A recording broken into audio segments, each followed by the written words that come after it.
नमस्कार दोस्तों, स्वागत है आपका हमारे चैनल चार जागेंद्र मिश्रा में। दोस्तों, अगर आप अपनी लाइफ में कुछ नया सीखना चाहते हैं तो चैनल को सब्सक्राइब जरूर करिएगा। 30 अगस्त कृष्ण जन्माष्टमी, गाय को खिला दें ये छोटी सी एक चीज़, हाथों हाथ होगी सभी मनोकामना पूरी और रोडपति भी करोड़पति बन जाते हैं। जन्माष्टमी की आप सभी दर्शकों को ढेर सारी शुभकामनाएं। ये जन्माष्टमी आप सभी दर्शकों के लिए एक खुशहाल जीवन लेकर आए। भगवान श्री कृष्ण जी की असीम कृपा हमारे सभी दर्शकों पर पड़े। भगवान श्री कृष्ण के जन्मोत्सव के रूप में जन्माष्टमी मनाई जाती है और इस बार यह जन्माष्टमी 30 अगस्त को मनाई जा रही है।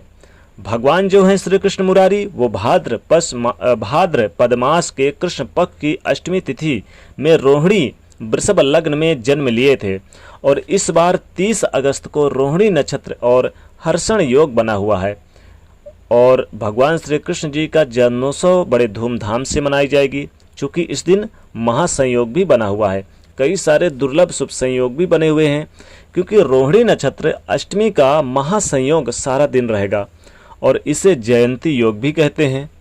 द्वापर युग में जब भगवान श्री कृष्ण जी का जन्म हुआ था तब भी जयंती योग पड़ा था। तो जिस तरह से श्रावण माह में भगवान शिव जी की भक्ति होती है, उसी तरह से भाद्रपद मास में भगवान श्री कृष्ण जी की आराधना करने का भी विशेष विधान है।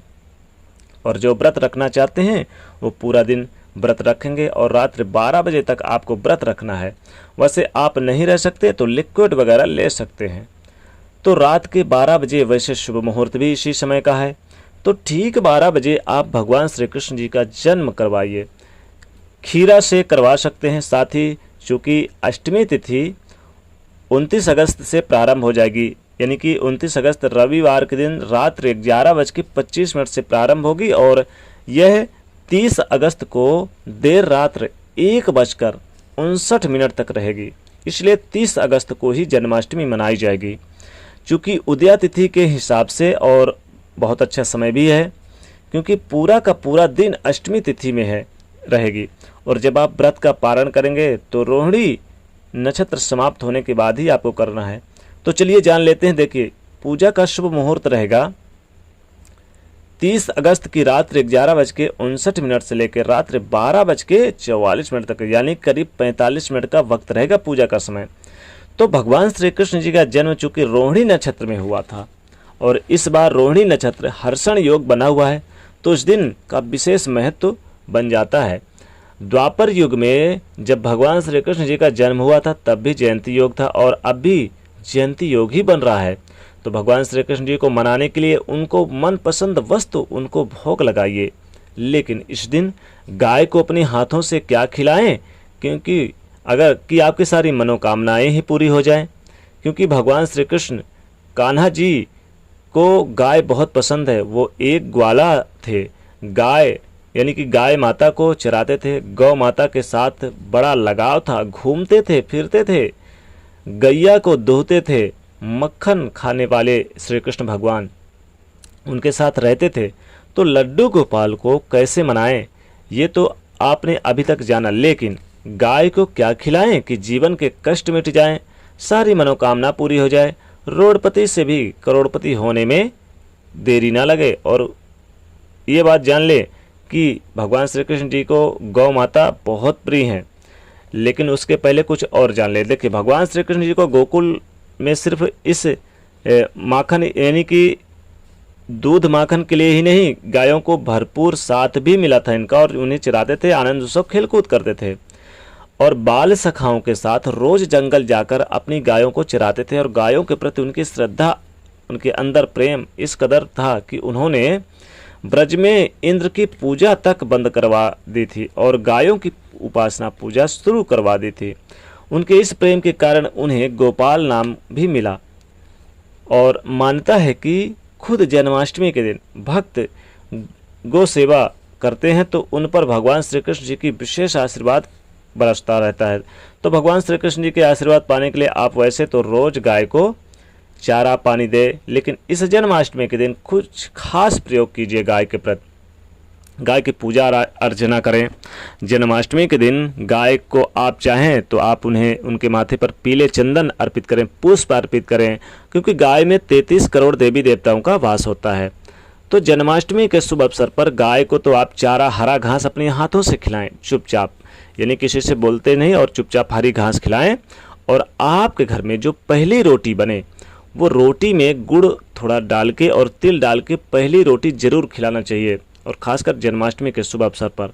लेकिन जन्माष्टमी के शुभ अवसर पर आप अपने घर में खीर बनाइए। खीर बना के आप क्या करें कि एक रोटी ले लें।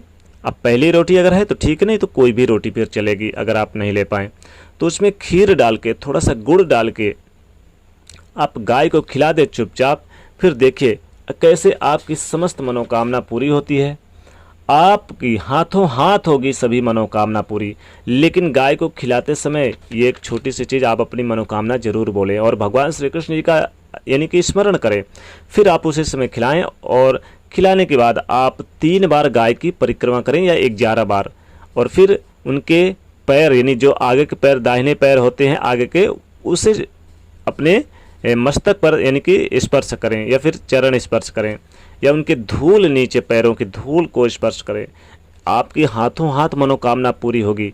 रोडपति से भी करोड़पति बनने में देरी नहीं लगेगी। तो आप चाहते हैं कि आप जल्द से जल्द धन की प्राप्ति हो, आपकी सारी मनोकामना पूरी हो, तो कृष्ण जन्माष्टमी के शुभ अवसर पर गाय को ये चीज़ जरूर खिला दें। वैसे तो गाय को इस दिन आप खीर तो खिलाएंगे ही, रोटी तो खिलाएंगे ही, लेकिन गाय को इस दिन अगर आप गुड़ और तिल से बने लड्डू, गुड़ तिल घी से बने लड्डू अगर खिला दे तो जीवन के समस्त कष्ट मिटते हैं, धन धान में बरकत होती है, गरीबी आपके घर का रास्ता भूल जाती है। गौ माता की इस दिन पूजा अर्चना करना चाहिए। सुबह शाम दीपक एक जलाना चाहिए, उनके गौशाला में दीपक जलाएं। गाय कुछ दिन अपने घर के दरवाजे से मत भगाइए। अगर आपके घर के दरवाजे पर आ जाती है तो गाय की पूजा अर्चना करके उन्हें कुछ खिला पिला के ही आप भेजिएगा। गाय का आशीर्वाद जन्माष्टमी के दिन जरूर लेना चाहिए, ताकि भगवान श्री कृष्ण जी की कृपा सदैव आपके ऊपर बरसती रहे। इस दिन अगर गाय के दूध से भगवान श्री कृष्ण जी का भोग लगाया जाए तो कहते हैं कि भगवान श्री कृष्ण अतिशीघ्र प्रसन्न होते हैं, जीवन में अनेकों प्रकार के धन संपदा लाभ देते हैं। आपकी संतान की प्राप्ति पूरी होती है अगर भगवान श्री कृष्ण जी की पूजा आराधना करते हैं और गौ माता की सेवा करते हैं इस दिन। तो आप भगवान श्री कृष्ण जी को जन्माष्टमी के शुभ अवसर पर गाय को भी कुछ चीज़ें खिला दें, ये चीज़ें, और आप भी स्वयं इस दिन यानी कि खीर का सेवन करें, खीर का भोग जरूर लगाएं भगवान श्री कृष्ण जी को। तो दोस्तों इस बार की जन्माष्टमी के शुभ अवसर पर ये गाय को यानी कि छोटा सा प्रयोग जरूर करें गाय का, ताकि आपको लाभ मिले।